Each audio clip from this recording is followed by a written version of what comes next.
Welcome to ABN and PRR College online classes. This session is for first BSc Biochemistry students. So this is from second semester in the unit 1 and D. So our today's topic is water as a biological solvent. So water as a biological solvent, it's from first unit and D. So coming to the session. So as we know that water is the most important for humankind and it plays a very crucial role. So అది మనకి చాలా crucial role అనేది play చేస్తుందండి humans kind కాకుండా యానిమల్స్లో కానీ లేకుంటే మిగిలిన ఎన్వైర్న్మెంట్లో ఎక్కడైనా సరే వాటర్ అనేది చాలా ఇంపార్టెంట్ రోల్ అనేది ప్లే చేస్తుందండి. So water is the largest constituent of our body. So మన బాడీలో వాటర్ పర్సంటేజ్ అనేది ఎక్కువ ఉంటుంది. It's the largest constituent of our body. So మన బాడీలో తీసుకుంటే వాటర్ కన్స్టిట్యూయెంట్ అనేది చాలా ఎక్కువ ఉంటుంది. మిగిలిన లిక్విడ్స్తో మనం కంపేర్ చేసుకుంటే when compared with other liquids or the other solvents in our body water is the largest constituent of our body. So మనకి యూజువల్గా అయితే వాటర్ ఎంత ఉంటుంది బాడీలో టోటల్ వాటర్ వచ్చి మనకి 60 to 70% ఉంటుంది అండి. That is about 36 to 49 litres. So మామూలు హ్యూమన్స్లో అడల్ట్స్లో ఒక హెల్దీ హ్యూమన్ అడల్ట్లో టోటల్ బాడీ వాటర్ వచ్చి 60 to 70% ఉంటుంది. సో ఇది టోటల్ బాడీ వాటర్ అండి, మొత్తం బాడీలో ఉండే వాటర్ యొక్క పర్సంటేజ్. సో ఇందులో మళ్ళీ ఈ టోటల్ బాడీ వాటర్లో మళ్ళీ 2 టైప్స్ ఉంటాయండి. One is intracellular and another one is extra cellular fluids. So first one is intracellular fluids అండి, అది మనకి 50% ఉంటాయి. Second one is extra cellular fluids, అవి 20% ఉంటాయి అన్నమాట. సో ఈ మామూలు టోటల్ బాడీ వాటర్ మళ్ళీ 2 కింద డివైడ్ అయింది. వన్ ఈజ్ ఇంట్రాసెల్యులర్ ఫ్లూయిడ్స్ అంటే సెల్ లోపల ఉన్న ఫ్లూయిడ్స్, యాక్చువల్లీ అవి 50% ఉంటాయి, that means 35 litres.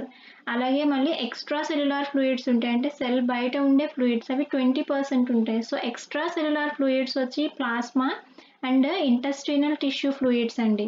So plasma వచ్చి 5% ఉంటుంది అండ్ ఇంట్రాసెల్యులర్ వచ్చి 15% ఉంటుంది అనమాట. సో ఇంట్రాసెల్యులర్ అండ్ ఎక్స్ట్రా సెల్యులర్లో మళ్ళీ plasma and intestinal tissue fluids ఉంటాయండి. సో నెక్స్ట్ వచ్చి body water is constantly changing with external environment. So మన బాడీలో ఉండే వాటర్ యొక్క పర్సంటేజ్ అన్నది ఎక్స్టర్నల్ ఎన్వైర్న్మెంట్ని బట్టి కాన్స్టెంట్గా చేంజ్ అవుతూ ఉంటుంది అండి. So due to the factors of our environment our body water can be change constantly. So body యొక్క వాటర్ పర్సంటేజ్ అన్నది ఎక్స్టర్నల్ ఎన్వైర్న్మెంట్ని బట్టి మారుతూ ఉంటుంది అనమాట. సో మారడం అంటే either it can be loss of water or it can be intake of water అండి. సో ఎలా మారుతుంది అంటే ఎక్స్టర్నల్ ఎన్వైర్న్మెంట్ని బట్టి వాటర్ అనేది లాస్ అవుతూ ఉంటుంది, లేకుంటే మనం తీసుకున్న దాన్ని వాటర్ ఎక్కువ తీసుకోవడం వల్ల కూడా మన బాడీలో వాటర్ పర్సంటేజ్ అనేది చేంజ్ అవుతుంది అనమాట. సో దానివల్ల ఏమవుతుంది అంటే వాటర్ డిస్ట్రిబ్యూషన్ అనేది డిఫరెంట్గా ఉంటుంది. సో ఇంటేక్ అన్నది మనం ఎలా తీసుకుంటాము అంటే వాటర్ ఇంటేక్ అనేది ఎలా వెళ్తుంది అంటే ఓరల్గా కానీ, సో ఓరల్గా అంటే మనం తీసుకున్న డ్రింకింగ్ వాటర్ తాగడం ద్వారా ఓరల్గా తీసుకోవడం, లేకుంటే అలాంగ్ విత్ ఫుడ్స్ అండి. సో సమ్ ఫుడ్స్ ద్వారా కూడా మనకి not only some foods, maximum foods, అన్ని ఫుడ్స్ కూడా వాటర్ కంటెంట్ అన్నది ఉంటుంది. సో ఫుడ్స్ ద్వారా కూడా మనము వాటర్ని తీసుకోవడం జరుగుతుంది అనమాట. వాటర్ అన్నది బాడీలోకి వెళ్తుంది, సప్లై అవుతుంది వాటర్ అన్నది. సో ఎలాగా అంటే ఆ ఫుడ్స్ అన్నవి డైజెస్ట్ అయినప్పుడు these foods can yield some of the water after digestion. So digest అయినప్పుడు ఆ ఫుడ్ వల్ల మనకి బాడీలో కొంచెం వాటర్ అన్నది సప్లై అవుతుంది అనమాట. అలాగే వాటర్ అనేది ఎక్స్టర్నల్ ఎన్వైర్న్మెంట్ ద్వారా మనకి ఎలా లాస్ అవుతుంది అంటే not only external environment, some of the internal factors, కొన్ని ఫ్యాక్టర్స్ వల్ల కూడా మనకి లాస్ అనేది జరుగుతుందండి. సో వాటర్ లాస్ అనేది కాన్స్టెంట్గా ఎలా జరుగుతుందంటే వేరియస్ రూట్స్ ద్వారా మనకి వాటర్ లాస్ అవుతుంది. Through kidney as urine, skin by sweating, so ఇలా lungs as expired air. So water loss ఎలా జరుగుతుందండి, కిడ్నీస్ నుంచి మనకి యూరిన్ అనేది వస్తుంది కదా, సో యూరిన్ ద్వారా కూడా మనకి వాటర్ అనేది లాస్ అవుతుంది. అలాగే స్కిన్ బై స్వెట్ ద్వారా మనకి వాటర్ లాస్ అవుతుంది. అలాగే మనకి మనం బయటికి వదిలే గాలి ద్వారా కూడా మనకి వాటర్ అన్నది బయటికి వెళ్తుందండి. సో, ఇలా వాటర్ అన్నది not only from the organs నుంచే కాకుండా సమ్ డిసీజెస్ కూడా మనకి వాటర్ లాస్‌ని కాజ్ చేస్తాయి. ఆ డిసీజెస్ ఏంటి అంటే diarrhoea, vomiting and kidney disorders. So, ఇలా కొన్ని డిసీజెస్ కూడా మనకి వాటర్ అన్నది లాస్ అవ్వడానికి కారణమవుతాయండి. So these are the different types of factors which influence the loss of water and also influence the intake of water in our body. So next వచ్చి water as a biological solvent. అసలు వాటర్‌ని biological solvent అని ఎందుకు అంటాము? So ఎందుకు అంటే water is called as a universal solvent because it is capable of dissolving more substance than any other liquid. So water అనేది universal సాల్వెంట్‌గా ఎందుకు పిలుస్తాము అంటే it can dissolve more substance అండి. చాలా సబ్స్టెన్స్‌ని అది డిజాల్వ్ చేసుకుంటుంది దానిలో. అదర్ లిక్విడ్స్‌తో పోల్చుకుంటే వాటర్ అన్నది చాలా సబ్స్టెన్స్‌ని డిజాల్వ్ చేసుకునే కెపాసిటీ అనేది వాటర్‌కి ఉందన్నమాట. సో దానివల్ల మనము వాటర్‌ని యూనివర్సల్ సాల్వెంట్ అని పిలుస్తాం. So this is important to every living thing on earth. So ఈ వాటర్ సో ఆ ప్రాపర్టీ ఉండడం వల్ల వాటర్ అన్నది it's very important to every living thing on earth. So earth మీద ఉన్న ప్రతి లివింగ్ థింగ్‌కి కూడా వాటర్ అన్నది చాలా ఇంపార్టెంట్ అన్నమాట. So wherever the water goes, either through the ground or through our bodies, it takes along valuable chemicals, minerals and nutrients. So water గనుక pass on అవుతుంది అనుకోండి. సో అది దాంతో పాటు it can transport the different types of valuable chemicals, minerals and nutrients even in our body or on the ground. So బయటున్న లేకుంటే మన బాడీలో ఉన్న వాటర్ పాస్ అవ్వడం వల్ల దానివల్ల ఏం యూజ్ ఉంటుంది అంటే it acts as a transporter అండి. సో వాటర్ అన్నది not only a solvent but it can also act as a transporter. So ఏం ట్రాన్స్‌పోర్ట్ చేస్తుంది అంటే ఇట్ కెన్ ట్రాన్స్‌పోర్ట్ వాల్యుబుల్ కెమికల్స్‌ని, మినరల్స్‌ని, న్యూట్రియంట్స్‌ని మనకి వాటర్ అన్నది ట్రాన్స్‌పోర్ట్ చేస్తూ ఉంటుంది అన్నమాట. It can take along with it. అలాగే water as a biological solvent ఎలా అయింది అంటే due to its chemical composition and physical attributes అండి. సో దానివల్ల ఇది ఒక ఎక్సలెంట్ సాల్వెంట్ కింద యాక్ట్ చేస్తుందన్నమాట. దానికున్న కెమికల్ కాంపోజిషన్ కానివ్వండి, లేకుంటే దానికున్న ఫిజికల్ అట్రిబ్యూట్స్ కానివ్వండి, వాటి వల్ల మనకి వాటర్ అనేది ఒక ఎక్సలెంట్ సాల్వెంట్ కింద వర్క్ చేస్తుంది అన్నమాట. So actually a water molecule has a polar arrangement of oxygen and hydrogen. So water మాలిక్యూల్‌కి ఆక్సిజన్, హైడ్రోజన్ అనేవి పోలార్ అరేంజ్మెంట్‌లో ఉంటాయండి. So one atom has atoms one side has positive electric charge and other side had a negative charge. So ఒక atom కి positive charge ఉంటుంది and ఇంకొక atom కి negative charge ఉంటుందన్నమాట.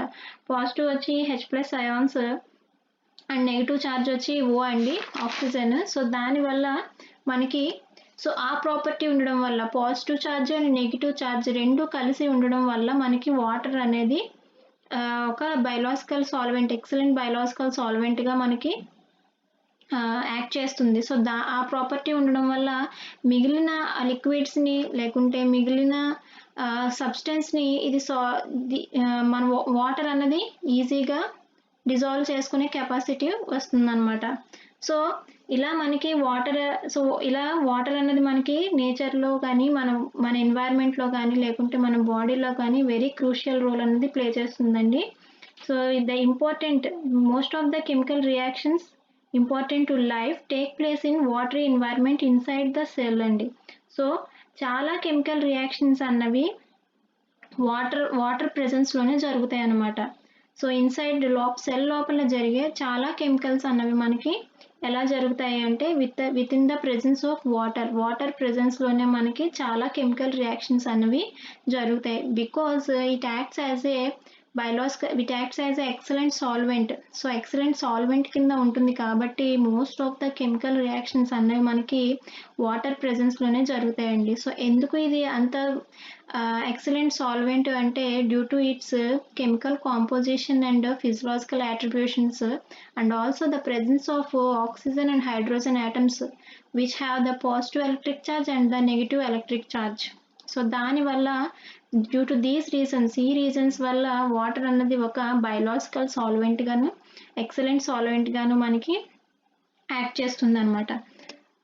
సో నెక్స్ట్ వచ్చి physiological functions of water. So what are the physiological functions? అసలు water వల్ల physiological functions ఏంటి అంటే, it has a solvent power. So water ki solvent power andi. So water can form true solution as well as colloidal solution.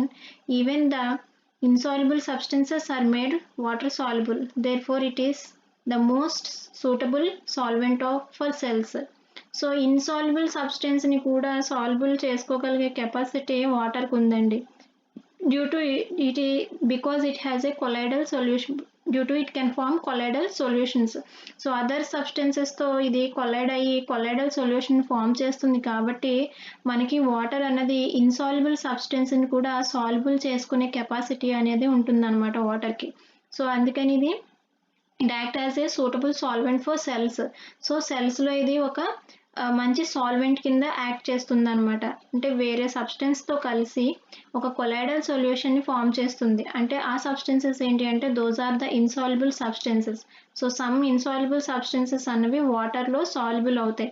So water లో soluble అవడం వల్ల cell కి అది చాలా హెల్ప్ఫుల్ గా ఉంటుంది అనమాట. అండ్ నెక్స్ట్ వచ్చి catalytic medium. A large number of chemical reactions in the body occurs by water due to its ionizing power. So చాలా కెమికల్ రియాక్షన్స్ అండ్ బాడీలో చాలా కెమికల్ రియాక్షన్స్ అన్నవి వాటర్ ద్వారానే జరుగుతాయండి because of its ionising power. So వాటర్కి ionising power ఉండడం వల్ల చాలా కెమికల్ రియాక్షన్స్ అన్నవి occurs in the presence of water in the body. So బాడీలో చాలా కెమికల్ రియాక్షన్స్ అన్నవి మనకి వాటర్ ప్రెజెన్స్లోనే జరుగుతాయి. ఎందుకు అంటే డ్యూ టు అయనైజింగ్ పవర్ అనమాట.